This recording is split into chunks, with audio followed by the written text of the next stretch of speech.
আল্লাহর কাছে ৬টা জিনিস কখনো চাইতে ভুলবেন না। যখনই আপনি দোয়া করবেন তখনই ৬টা জিনিস চাইবেন। যখনই আপনি চলবেন, উঠবেন, বসবেন, তখনই এই ৬টা জিনিস আপনি চাইবেন। কারণ এই ৬টা জিনিস যদি কোনো ব্যক্তি পেয়ে যায়, তার জীবনে আর কিচ্ছু দরকার নাই এবং আখিরাতেও আর কিছু দরকার নাই। মানে এই ৬টা কাজ দুনিয়া এবং আখিরাতে সফল হওয়ার জন্য তার জন্য যথেষ্ট। এই জন্য আপনি সবসময় উঠতে, বসতে, চলতে, ফিরতে এই ৬টা জিনিস আপনি চাইবেন। ১ নম্বরে আল্লাহর কাছ থেকে আপনি সুস্থতা চেয়ে নেবেন। সুস্থতা, শারীরিক সুস্থতা।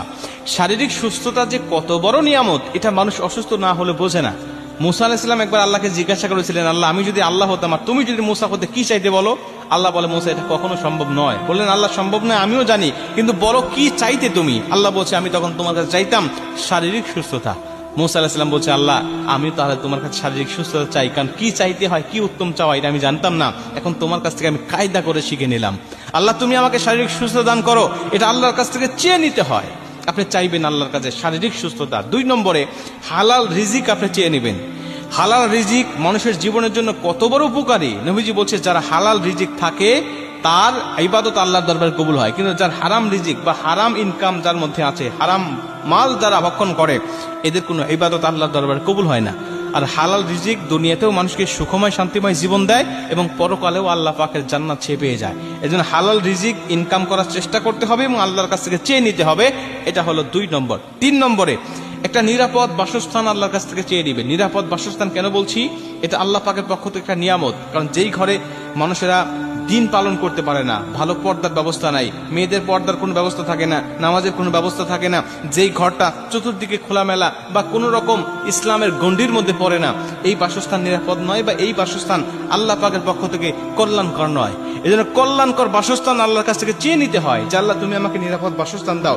কারণ দুনিয়াতে থাকতে গেলে, দুনিয়াতে চলতে গেলে একটা নিরাপদ বাসস্থান মানুষের মৌলিক চাহিদার মধ্যে পড়ে এবং এটা খুব প্রয়োজনীয় একটা বিষয়। ৪ নম্বরে নেককার স্বামী অথবা স্ত্রী। সে যদি মেয়ে হয় তাহলে নেককার স্বামী চেয়ে নিবে, সে যদি ছেলে হয় তাহলে নেককার একজন স্ত্রী চেয়ে নিবে।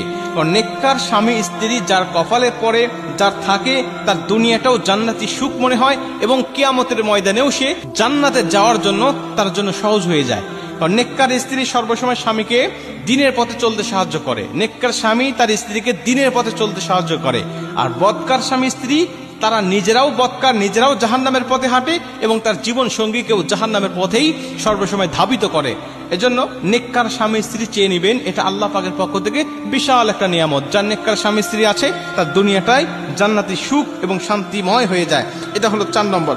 ৫ নম্বরে নেককার সন্তান। ভাই, নেককার সন্তান যে একটা মানুষের জন্য কত বড় প্রয়োজন, যার বদকার সন্তান আছে তার কাছে গিয়ে জিজ্ঞাসা করবেন।